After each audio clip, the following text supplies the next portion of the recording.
क्या है आध्यात्म? दर्शन, चिंतन धारा, विद्या या संस्कृति की परंपरागत विरासत। आध्यात्म दर्शन यानी जीवन का शाश्वत सत्य। मानव जीवन से जुड़े शाश्वत सत्यों को जानिए और समझिए उपासक डॉक्टर सोहन राज तातेड़ से हमारे खास कार्यक्रम आत्मविज्ञान में। आत्मविज्ञान यानी सही दृष्टि, सही सोच। भाई और बहनों, मातृशक्ति को नमन। स्टूडियो में आपका हार्दिक स्वागत है, अभिनंदन है, सत्कार है। आत्मविज्ञान साइंस ऑफ द सोल कार्यक्रम के अंतर्गत हम आपको सही दृष्टि, सही सोच, राइट विजन, राइट थिंकिंग के तहत जो आपकी नकारात्मक सोच है, जो आपकी नेगेटिव थिंकिंग है, जो आप गलत दिशा में सोच रहे हैं, उसमें हम करेक्शन देते हैं, उसको हम सकारात्मक विचार बनाते हैं, उसको हम जो पॉजिटिव थिंकिंग बढ़ाते हैं, क्योंकि आपकी रॉन्ग बिलीफ को समाप्त करके हम राइट बिलीफ देते हैं। राइट बिलीफ क्यों देते हैं? कि हमारे आत्मविज्ञान कार्यक्रम के केंद्र में एक तो आत्मा है और दूसरी बात क्या है कि हम कुदरती रचना और कुदरत के कानून को आधार बनाते हैं। तो ये सब चीज़ें मिलकर के हमको सनातन सत्य, यूनिवर्सल ट्रुथ, सार्वभौम सत्य वो हमको मिलता है, वो हमको आपको परोसते हैं। और ये सारा कार्य हम अलग अलग एपिसोड्स के माध्यम से करते हैं। तो आज हमारा बहुत सुंदर एपिसोड है कि धर्म और अध्यात्म। भाई और बहनों, आज से 40-50 साल पहले और उसके बहुत पहले चले जाएं या 50 साल पहले भी चले जाओ तो धर्म और अध्यात्म एक ही बात था, क्योंकि व्यक्ति इतना तर्क नहीं करता था और विज्ञान भी इतना विकसित नहीं था। अभी 50-100 वर्षों के अंदर विज्ञान ने इतनी तरक्की कर ली कि व्यक्ति का माइंड तार्किक बन गया। तो तार्किक बनने के कारण व्यक्ति ने जो धर्म की परिभाषा अलग कर दी। लोगों ने धर्म को संप्रदाय से जोड़ दिया, इसलिए धर्म बदनाम हो गया।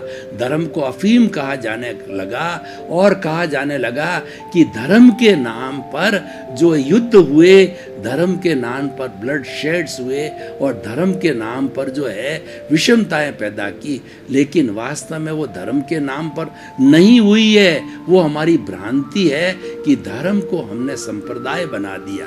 देखिए, धर्म अलग है, संप्रदाय अलग है। मैं धर्म की कुछ परिभाषा पहले आपको करना चाहता हूं तो आपको मालूम हो जाएगा कि फिर मैं अध्यात्म की भी चर्चा करूंगा कि वो हमें अध्यात्म को धर्म से अलग करना पड़ा। तो धर्म की जो परिभाषा क्या है? पहली बारी परिभाषा है धार्यति इति धर्म। जो धारण किया जाता है वो धर्म है। वो मैंने और किसी सुविचार को धारण किया, मैंने किसी ईश्वर को धारण किया और मैंने किसी भी शुभ कोटेशन को धारण किया, मैंने किसी विचारधारा को धारण किया, तो वह धर्म हो गया। देखिए, धर्म में अशुभ बात नहीं होती है, सारी बात शुभ की, यानी धर्म का पक्ष अच्छाई से है, इसलिए जो कोई भी बात की जाएगी वो धर्म का अच्छाई से पक्ष होगा। और अगर हम बुराई की बात करते हैं वो तो हमारा मनोरंजन है। मनोरंजन के अंदर सब चीज जायज है, उसमें राग द्वेष है। और जो धर्म है उसमें राग द्वेष को घटाने की बात है। राग द्वेष का उत्पन्न होना, स्वयं राग द्वेष होना, वो सारा मनोरंजन है और वो बुराई से जुड़ा, उसकी हम चर्चा नहीं करते। हमारे आत्मविज्ञान में बुराई की चर्चा नहीं होती, अच्छाई की चर्चा होती है, यानी शुभ भावों की चर्चा होती है और हमें शुभ से शुद्ध की ओर ले जाने की चर्चा होती है, जो कि एक शॉर्टकट है, उससे हमें जल्दी मुक्ति मिलती है। तो भाई और बहनों, धार्यति इति धर्म। दूसरा धर्म की परिभाषा होती है कि जिसका जैसा स्वभाव है वो धर्म है। कि अग्नि का स्वभाव है वो जलना जलाना, वह उसका धर्म है। पानी का स्वभाव है शीतलता देना, वह उसका धर्म है। पानी के अंदर आप जो देखोगे, ठंडे पानी मेरे हाथ जले, संभव नहीं है। अग्नि में आप हाथ डालो और कहो मेरे को ठंडक मिले, संभव नहीं है। एक नीम के पेड़ को 100 घड़ों से सिंचन किया जाए तो वह नीम कड़वा का कड़वा रहता। नीम भी उपयोगी है, क्योंकि इस दुनिया में अनुपयोगी कोई चीज़ नहीं है। अनुपयोगी हमारे राग द्वेष के कारण वो बनती है। इस थ्योरी को भी आप समझें तो वह जो है अपनी जो है कटुता को नहीं छोड़ता, अपनी दुर्जनता को नहीं छोड़ता। और दूसरा रूप देखिए कि जो चंदन का पेड़ होता है उसके तने पे भुजंग लिपटे रहते हैं, क्योंकि भुजंगों को, सर्पों को जो है चंदन की सुगंध बहुत प्रिय है, तो इसके ऊपर लपेटे रहते हैं और अपना विष जो है डालते रहते हैं। लेकिन उस विष का प्रभाव है चंदन पे नहीं पड़ता, क्योंकि वह उसका धर्म है और उसकी सज्जनता उसका धर्म है। तो भाई और बहनों, जिसका जिसका स्वभाव है, जैसे आत्मा है तो आत्मा तो चेतन है, चेतनता उसका धर्म है। चेतन अविनाशी है, वह उसका धर्म है। जड़ है, वह अचेतन है, निर्जीव है, उसमें नो फीलिंग, नो सुख दुख एट ऑल। तो वो गलन मिलन धर्मा है, वो वर्ण गंध स्पर्श वाला है, वह उसका धर्म है। हम चेतन को अचेतन नहीं बना सकते, अचेतन चेतन कभी भी नहीं हो सकता है। मिक्सचर होकर के हमारा शरीर की तरह मिश्र चेतन बन सकता है। धर्म की तीसरी परिभाषा आत्मशुद्धि साधनम धर्म, एक ऐसा साधन जिसे आत्मा की शुद्धि होती है, यानी राग द्वेष को घटाने वाला साधन है, वो धर्म है। इसीलिए कहा जाए शरीर माध्यम खलु धर्म साधनम, मनुष्य का जो ये शरीर है वो धर्म करने का साधन है। और यह भी कहा है शरीर व्याधि मंदिरम, शरीर ये व्याधि का मंदिर है, क्योंकि यह वर्ण गंध रस स्पर्श वाला है, ये गलन मिलन धर्मा है, तो व्याधि होगी। चेतना में कोई व्याधि नहीं होगी, क्योंकि चेतना तो अविनाशी है, मूल चेतना तो अरूपी है, और वह तो अनंत ज्ञान, अनंत दर्शन, अनंत शक्ति, अनंत सुख वाला है। तो उसमें दुख होने का प्रश्न ही नहीं है, उसका विनाश होने का प्रश्न नहीं है। वो तो भूत भविष्य वर्तमान में अविनाशी रहता है, सच्चिदानंद रहता है। सच्चिदानंद का होता है, सत का मतलब अविनाशी है आत्मा, चित्त का मतलब है कि ज्ञान दर्शन उसका लक्षण है, और जो है उसका गुण है वो आनंद देना उसका गुण है। तो भाई और बहनों, ये तीसरी परिभाषा हो गई। तो इन सब परिभाषाओं को करने का अर्थ ये होगा कि धर्म जो है वो लड़ाई झगड़ा नहीं कराता, धर्म जोड़ता है, तोड़ता नहीं है। धर्म ब्लड शेड नहीं कराता, धर्म अफीम नहीं है। लेकिन जो मान्यता बन गई, क्यों बनी, वो मैं आपको कारण बताता हूं।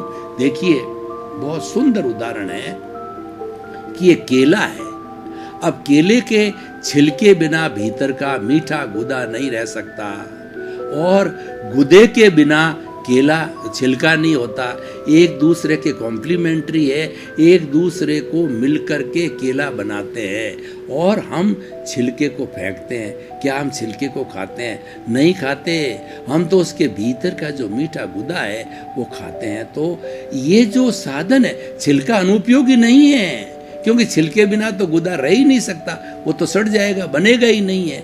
हर एक चीज का छिलका, मतलब स्पर्श इंद्रिय बिना, सबसे पहली इंद्रिय हमारी स्पर्श इंद्रिय है, उसके बिना कोई भी जीव जो है जीवित नहीं रह सकता। और पहली है, वो फाउंडेशन है, वो चमड़ी हमारी पहली चीज है। तो भाई और बहनों, ये जो गुदा है वह तो अमृत है, और वह हम खाते हैं, और वह अमृत है, वही धर्म है। और जो छिलका है वो संप्रदाय है, वो साधन है। हमारे इस पूरी दुनिया के अंदर 8 तरह के धर्म हैं। Hinduism, Buddhism, Sikhism, Jainism, Zoroastrian और जो है जुडाइज़्म, ये 8 तरह के धर्म हैं। और 8 तरह के धर्मों का वर्गीकरण है। पूरे भारतवर्ष में 365 तरह के छोटे छोटे धर्म दर्शन में दर्शन का विद्यार्थी हूँ। पहले धर्म दर्शन अध्यात्म और धर्म की तरह एक ही था, बाद में धर्म को और दर्शन को अलग अलग किया। ये अलग विषय, उसमें मैं नहीं जाना चाहता हूँ। तो 365 तरह के धर्म दर्शनों की वर्ल्ड फिलोसॉफिकल कांग्रेस है। हर 5 साल के बाद में हम लोग जाते हैं। जो दर्शन के विद्यार्थी है, ये महाकुंभ होता है, और अपने अपने धर्म दर्शनों की सब बात बताते हैं उसके अंदर। तो ये एक विषय हो गया। तो इसीलिए जो है वो ये जितो 8 धर्म बताए, 365 धर्म है, ये सब संप्रदाय है। हर संप्रदाय का अपना अपना आचार संहिता, ज्ञान मीमांसा, धर्म मीमांसा, और दूसरा व्यवहार मीमांसा और तत्व मीमांसा, हर एक की अपनी अपनी अलग है। क्योंकि वो साधन अलग अलग है। कोई जैनी है, कोई इस्लाम वाला मुस्लिम है, कोई बुद्ध धर्म को मानने वाला है, कोई जो है वेदांत को मानने वाला है, कोई मीमांसा को मानने वाला है, कोई सांख्य को मानने वाला है, कोई न्याय को मानने वाला है, कोई वैशेषिक को मानने वाला है। तो ये अलग अलग संप्रदाय है। तो संप्रदाय हमारा छिलका हो गया है, लेकिन धर्म एक कॉमन चीज है कि धर्म शांति देता है, धर्म आनंद देता है। इसीलिए सर्वधर्म संभाव करते हैं कि सभी अपने अपने तरीके से अच्छी बात बताते हैं, अपने अपने तरीके से वो बताते हैं। और हर एक धर्म आत्मा में विश्वास करता है। जो आत्मा में विश्वास करता है तभी धर्म बनता है। जो अनात्मा होता है वह धर्म का प्रश्न ही नहीं है। और जब आत्मा में विश्वास करते हैं तो कर्म में विश्वास करते हैं, पुनर्जन्म में विश्वास करते हैं, पुण्य पाप में विश्वास करते हैं। और सारा विश्वास अपने अपने तरीके से होता है, क्योंकि मुंडे मुंडे मतिर भिन्ना, ये हमारी बुद्धि का स्तर होता है। वो अलग अलग जो है वो भेद कराती है। लेकिन व्यक्ति बुद्धि के परे जाए। अब मैं धर्म के असली रूप और अध्यात्म की बात बताता हूँ। धर्म का असली रूप अध्यात्म है। अध्यात्म का अर्थ होता है भीतर की ओर जाना। जब हम बाहर की ओर जाते हैं तो संप्रदाय दिखाई देते हैं। जैन धर्म का संप्रदाय, बुद्ध धर्म का संप्रदाय, न्याय का संप्रदाय, मुस्लिम का संप्रदाय, वो दिखाई देते हैं हमारी खुली आंखों से। बंद आंखों से जाते हैं तो चाहे मुस्लिम हैं, चाहे जैन हैं, चाहे जोरास्ट्रियन हैं, चाहे जो है क्रिश्चियनिटी वाला है, चाहे इस्लाम वाला है, चाहे मोहम्मद साहब हैं, चाहे भगवान महावीर है, चाहे ईसा मसीह है, चाहे जो है वो जो है सिख के जो है धर्म गुरु जो नानक देव है, कोई भी जो भीतर अध्यात्म में जाता है वहाँ शब्द समाप्त हो जाते हैं। तो भाई और बहनों, ये बात आप समझिए कि जो धर्म का शुद्ध रूप है वो अध्यात्म है। और जैसे शुद्ध अशुद्ध का पहले जो है फर्क नहीं था, तब केवल धर्म था। अब जो है वो जो बाहर का रूप है वह तो हमारा संप्रदाय हो गया धर्म का, और भीतर का धर्म का रूप है वो अध्यात्म हो गया। तो अध्यात्म क्या है? अध्यात्म वाइब्रेशंस है। अब अध्यात्म को गहराई से समझें। अध्यात्म अर्थ का मतलब होता है भीतर जाना। और भीतर कहाँ जाएं? तो भीतर हमारा प्रभु का साम्राज्य है। हर जीवित आत्मा के अंदर जो है, हर जीवित प्राणी के अंदर प्रभु विराजमान है। और जो है 84 लाख जीवा योनियों के असंख्य अनंत इन्फिनिटी प्राणी हैं, सब में वही प्रभु है। चाहे एक वायरस में है, चाहे जो है साइनोसॉर्स में है, चाहे हाथी में है, चाहे भगवान महावीर में है, चाहे कृष्ण में है, चाहे मोहम्मद साहब में, चाहे ईसा मसीह के अंदर है, चाहे आप में, मेरे में, चाहे जो है बैल में है, कुएं जो है वो चूहे में है, बिल्ली में, सब में वही प्रभु है। जो फर्क है वह जो हमारे रिलेटिव का फर्क है, वो रिलेटिव का फर्क कर्मों के अनुरूप अलग अलग देह, नाम और अलग अलग पैकिंग मिला है, वो रिलेटिव का फर्क है। भीतर सबका एक सा है, भीतर प्रभु एक सा है। तो वो अध्यात्म में भीतर क्या है? भीतर केवल वाइब्रेशंस है, शब्दातीत है, इंद्रियातीत है। वहाँ बुद्धि नहीं जाती, वहाँ शब्द समाप्त हो जाते हैं। वहाँ पर जब शब्दातीत जाते हैं सबको एक साथ दिखाई देता है। हमको यूनिवर्सल ट्रुथ मिलता है, हमको सार्वभौम सत्य मिलता है, हमको सनातन सत्य मिलता है, हमको कुदरत की रचना और कुदरत का कानून का वहाँ पता चलता है कि कुदरत तो पूरे विश्व की एक ही कुदरत है। 84 लाख जीवों योनि पे कॉमन फैक्टर कोई लागू होता है, वो कुदरत की रचना, कुदरत का कानून। कुदरत प्योर साइंटिफिक है, वह किसी भी धर्म अध्यात्म से नहीं जुड़ी हुई होती। वो तो शाश्वत सत्य है, वो रियल है, वो यूनिवर्सल ट्रुथ है, वो सार्वभौम सत्य है।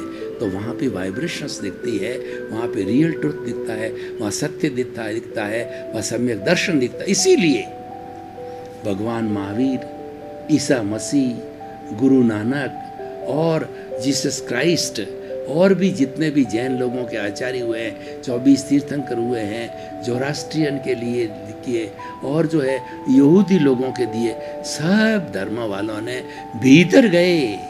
इसकी इंस्पायरेशन था वो उनका अवचेतन मन था, उनका ल्यूमिनस बॉडी थी, और उनका जो है वह हमारा ये जो है वो अवचेतन मन था। और वहाँ से सत्य निकला और सब ने एक सा सत्य बनाया। साईं बाबा कहते हैं सबका मालिक एक, और जो भीतर से सत्य आया वो सत्य क्या आया? One word, one sky, one God and one religion. वो रिलीजन क्या है? मानव धर्म। मानव धर्म क्या कहता है? कि सभी प्राणी एक समान है, सभी आत्माएं एक समान है, सबका खून है वो लाल है। किसी का खून निकालो, सफेद खून किसी का नहीं होता है। यानी सब प्राणी मात्र समान है, मनुष्य मात्र समान है। ये जो ऐक्य भाव मिला हमको, ये जो यूनिवर्सल ट्रुथ मिला, ये अध्यात्म से मिला, ये हमारे धर्म के शुद्ध पाठ से मिला। तो भाई और बहनों, मैं ये कहना चाहता हूँ कि धर्म और अध्यात्म जो है, ये धर्म का विशुद्ध रूप अध्यात्म है, और वो अध्यात्म को हमें इन्वेंट करना पड़ा, हमें उसकी गहराई में जाना पड़ा। पहले कोई भेद नहीं था। अब हम धर्म की बात कम करते हैं, अध्यात्म की बात ज़्यादा करते हैं। अध्यात्म भीतर का जगत है, प्रभु का जगत है, आत्मा का जगत है। उस जगत के अंदर जाना चाहिए। तो उस जगत के अंदर अध्यात्म हम कैसे जाएं? हम आपको थ्योरी एंड एक्शन के साथ साथ में एक प्रयोग करके बताते हैं। उससे हम अध्यात्म में भीतर प्रवेश ले सकते हैं, प्रभु के जो संसार में जा सकते हैं, और वहाँ से सत्य की प्राप्ति कर सकते हैं। तो उसका मैं आपको एक अच्छा सा प्रयोग करके बताता हूँ। आंखें कोमलता से बंद, रीढ़ की हड्डी सीधी, दोनों हाथ ध्यान मुद्रा के अंदर रहे, और बिल्कुल मूर्तिवत हो जाइए। जितनी देर तक आप आसन में बैठ सकते हैं, सुखासन में आप बैठिए। अब हम थोड़ा कायोत्सर्ग करते हैं और फिर श्वास को शिथिल करते हैं। फिर हम अध्यात्म में जाएंगे। तो अपने चित्त को, जो मन है, चित्त है, बुद्धि है, विचार है, कुछ भी कहिए, उस चित्त को पूरे शरीर की एक एक कोशिका में घुमाइए। ऊपर का भाग शरीर का, मध्य भाग और नीचे का भाग, सब जगह चित्त को घुमाइए, एक कोशिका घुमाइए और सुझाव दीजिए मेरा पूरा शरीर शिथिल हो जाए। सुझाव दीजिए शिथिल हो जाए। शिथिल हो रहा है, शिथिल हो गया है। अब अनुभव कीजिए पूरा शरीर शिथिल हो रहा है, शिथिल हो गया है। पूरे शरीर की एक ही कोशिका में कहीं कोई अकड़न नहीं, जकड़न नहीं, तनाव नहीं, टेंशन नहीं, स्ट्रेस नहीं, स्ट्रेन नहीं, कोई जन्म नहीं, मरण नहीं, दुख नहीं, दर्द नहीं, केवल आनंद, केवल आनंद। अनुभव कीजिए आनंद का सागर लहरा रहा है, आनंद का तालाब भरा पड़ा है, आनंद का झरना बह रहा है, और मेरी आत्मा भीतर प्रभु है, वो आनंद के सागर में हिलोरे ले रहे हैं, आनंद में मस्त हो रहे हैं। अब दोनों नथुनों के बीच में चित्त को स्थिर कीजिए और आते जाते श्वास को देखिए। हमारी नाभि पे चित्त को ले जाइए कि जब सांस लिया जाता है पेट फूलना चाहिए, जब सांस निकले पेट सिकुड़ना चाहिए। नाभि पे चित्त को ले जाइए और फिर उसके बाद के अंदर प्रकृतियों के बीच के अंदर दर्शन के ऊपर चित्त को लाइए और देखिए कि हमारा दोनों नथुनों के बीच जो श्वास चल रहा है, लंबा श्वास, समतल श्वास, गहरा श्वास। श्वास को 10-20% लंबा कीजिए, लंबा छोड़िए, लंबा लीजिए, लंबा सांस, गहरा श्वास, ठंडा श्वास, शिथिल श्वास। शरीर शिथिल, श्वास शिथिल, दोनों प्रकृतियों के बीच का जो मध्य भाग है, दर्शन केंद्र आज्ञा चक्र पर, जो श्वास के साथ में बाहर से गुलाबी रंग के, अरुण कलर के जो है वो परमाणुओं को खींचिए। अनुभव कीजिए कि दर्शन केंद्र पर जो है इकट्ठे हो रहे हैं, अरुण कलर के परमाणु हैं। ये अरुण करण के परमाणु हैं, हमको शांति देते हैं, नीरवता देते हैं। अब आप भीतर जाइए, इस दर्शन केंद्र से भीतर जाइए। जब कोई बड़ा नेता आता है तो रोड के ऊपर गेट बनते हैं। देखिए, पहला गेट, दूसरा गेट, तीसरा गेट, भीतर जाइए, भीतर जाइए, भीतर जाइए, आपको अध्यात्म के दर्शन होंगे, आपको प्रभु के दर्शन होंगे। प्रभु अशरीरी है, कोई शरीर नहीं है, लेकिन प्रभु को जो है वो सालमन देखने के लिए, प्रभु को रूपक में देखने के लिए हमारी तेजो पद्म शुक्ल लेशिया की 3 स्ट्रिप बनाइए। सामने देखिए कि ऊपर सबसे पहले जो है अरुण रंग की जो है स्ट्रिप है, अरुण रंग की पट्टी है, चमकता हुआ तेज अरुण रंग। जो अरुण रंग है वो शांति देने वाला है। दूसरी पट्टी को देखिए कि वह पट्टी जो है तेज चमकता हुआ, जो है चमकता हुआ हल्दी के कलर का गहरा पीला कलर, वो हमें आनंद देता है, पद्म लेशिया। तीसरी एकदम वाइट लेशिया है, प्योरिटी की लेशिया है, जो है शुक्ल लेशिया है, एकदम वाइट कलर, वाइट कलर का चमकता हुआ। तो तेजो पद्म शुक्ल लेशिया, ये प्रभु की पहचान है। तीनों को देखिए, प्रभु के दर्शन हो रहे हैं। प्रभु को रिझाइए, प्रभु से आशीर्वाद लीजिए, प्रभु को प्रणाम कीजिए, प्रभु का रियलाइजेशन करिए, इंट्रोस्पेक्शन कीजिए और जो है आत्मनिरीक्षण कीजिए, आत्म परीक्षण कीजिए, प्रभु के चरणों में विराजमान हो जाओ, ध्यान कीजिए और प्रभु से बातचीत करिए, प्रभु के दर्शन कीजिए। प्रभु अनंत ज्ञान वाला है, प्रभु अनंत दर्शन वाला है, प्रभु अनंत शक्ति वाला, वो हमारा ईश्वर है, हमारे भीतर विराजमान है, वही आराध्य है, वो अनंत सुख का धाम है, ब्लिस है, जो कि हमारा लक्ष्य है। ब्लिस को प्राप्त करना, प्रभु को मुक्त करना है, इस कारागार से प्रभु को मुक्त करके और सिद्ध शिला में भेजना है, सिद्ध बुद्ध मुक्त बनाना है। हमने प्रभु के दर्शन किए, अध्यात्म के दर्शन किए, वाइब्रेशन के दर्शन किए, जहाँ पर जो है वो मैं तो आपको इंडिकेशन रूप में तो सब बोल रहा हूँ, लेकिन आप अनुभव कीजिए, वहाँ कोई शब्द नहीं है, केवल जो तेजो पद्म शुक्ल लेशिया के शुद्ध भाव पैदा हो रहे हैं। ज्ञाता दृष्टा भाव, मेरा प्रभु जानने वाला है, देखने वाला है, अशरीरी है, मात्र अशरीरी, जानने वाला, देखने वाला है। तो अनुभव कीजिए। अब आप धीरे धीरे उसी रास्ते से बाहर आइए और आज्ञा चक्र पर आइए और धीरे धीरे अनुभव कीजिए। आंखें खोलिए, शरीर भारी पड़ रहा है और अपनी मूल अवस्था में आइए।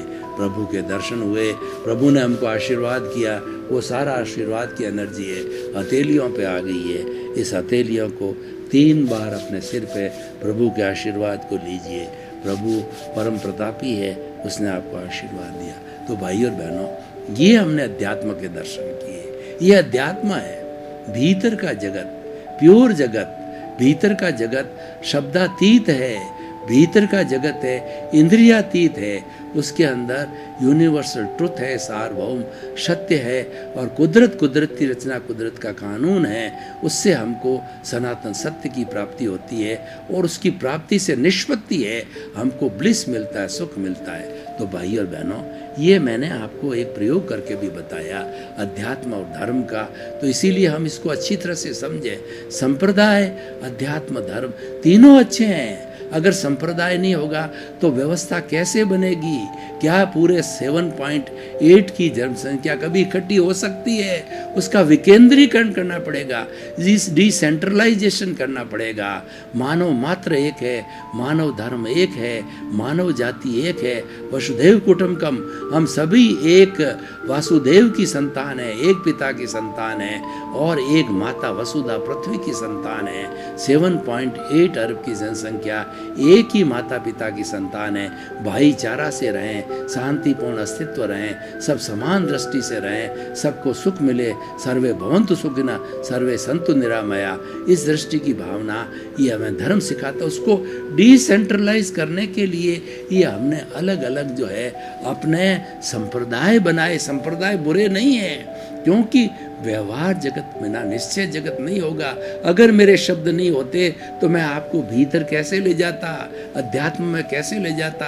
तो इसीलिए बाहर का भी चाहिए, भीतर का भी चाहिए, शरीर भी चाहिए। शरीर नहीं होगी तो आत्मा कहाँ रहेगी, और आत्मा जो है अकेली शरीर बिना रह नहीं सकती, और आत्मा नहीं है तो हमारा तो राम नाम सत्य है, ये शरीर तो जड़ है। इसको मिश्र चेतन जो बनाता है वो आत्मा ही बनाती है। हर चीज़ का उपयोग है, हर चीज़ अपनी अपनी जगह सही है। जो मात्र जो ये बुराई पैदा होती है, हमारे नज़रिए में बुराई है, हमारी दिशा में बुराई है, और हमारी दृष्टि के अंदर बुराई है, और जो है वो उसको बदलना है।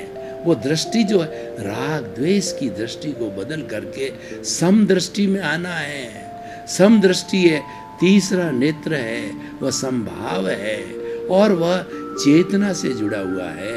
इसलिए भाई और बहनों, ये हम चीज़ को समझें। हर एक चीज़ की अपनी अपनी उपयोगिता है। कोई किसी को खराब नहीं समझना, किसी के साथ राग नहीं करना, ये अच्छा है, ये खराब है, मैं ये लाइक करता हूँ, मैं ये डिसलाइक करता हूँ, मेरा ये प्रिय है, मेरा ये अप्रिय है, ये व्यक्ति झगड़ा करने वाला है, ये व्यक्ति प्रेम करने वाला। नो डिस्क्रिमिनेशन, कोई डिस्क्रिमिनेशन। विभाव पैदा मत कीजिए और स्वभाव में रमण कीजिए। स्वभाव में रमण करना वो आत्म साक्षात्कार है, वो चेतन तत्व से जुड़ा हुआ है। आप चेतन के साथ जुड़िए, आप जड़ के पाले को छोड़ दीजिए। हमारे शरीर में दो पाले हैं, एक जड़ का पाला है, चेतन का पाला है, दोनों रियलिटी है। वो हमारा जड़ है, हम पीछे से लेकर के आए हैं, वो कर्मों का भुगतान है, वो तो आपको करना ही पड़ेगा। उसके बिना मुक्ति नहीं है, व्यवहार शुद्धि बिना निश्चय शुद्धि नहीं है। हमारी आत्मा को शुद्ध करना और मुक्त जाना, ब्लिस को प्राप्त करना, वो इसको क्लियर किया तो वो ऑटोमेटिकली प्राप्त हो जाएगी। जैसे आपने बीए का एग्जामिनेशन दे करके सारे पेपर अच्छे मिले तो बीए की तो डिग्री रिजल्ट है, तो वो जो आपका पुरुषार्थ था वह तो हमारा क्वेश्चन पेपर को सॉल्व करना है, वो तो परिणाम है, वो तो मिलेगा ही। तो भाई और बहनों, आप जो है सही चिंतन को कीजिए, राइट विजन को प्राप्त कीजिए। इसीलिए अगर हमको सम्यक दर्शन मिल जाता है, उससे हमको सम्यक ज्ञान की प्राप्ति होती है, फिर हम पुरुषार्थ करते हैं तो सम्यक चरित्र मिलता है, सम्यक तप मिलता है, और सम्यक ये ट्रिपल ज्वेल्स है, राइट फेथ, राइट फेथ, और राइट जो नॉलेज, और राइट ऑफ कंडक्ट। फेथ को हम विजन भी कह सकते हैं। जब ये तीनों मिलते हैं, ट्रिपल ज्वेल्स, तब हमें जो है मुक्ति की प्राप्ति होती है। भाई और बहनों, आपका बहुत बहुत धन्यवाद। आप हमारा आत्मविज्ञान कार्यक्रम बराबर देख रहे हो। आप आत्मविज्ञान कार्यक्रम में आत्मा हो, और आपको दिलचस्पी इसीलिए आ रही है कि ये आपकी चीज़ आपको बताई जा रही है, आपको ये परिचय कराया जा रहा, मैं कौन हूँ। दूसरे का परिचय नहीं कराते हैं हम, तो आपको खुद का परिचय कराते हैं, क्योंकि आप भूल गए हो कि मैं कौन हूँ और मानव जीवन की क्या सार्थकता है। उस भूल का हम सुधार करते हैं, वही इसलिए इसका नाम दृष्टि विज्ञान है। सर्वे भवन्तु सुखिनः, सर्वे सन्तु निरामया। इसी क्रम में आपका जीवन आनंदमय हो, मंगलमय हो। आपके प्रति बहुत बहुत शुभकामनाएं। क्या है आध्यात्म? दर्शन, चिंतन धारा, विद्या या संस्कृति की परंपरागत विरासत। आध्यात्म दर्शन यानी जीवन का शाश्वत सत्य। मानव जीवन से जुड़े शाश्वत सत्यों को जानिए और समझिए उपासक डॉक्टर सोहन राज तातेड़ से हमारे खास कार्यक्रम आत्मविज्ञान में। आत्मविज्ञान यानी सही दृष्टि, सही सोच।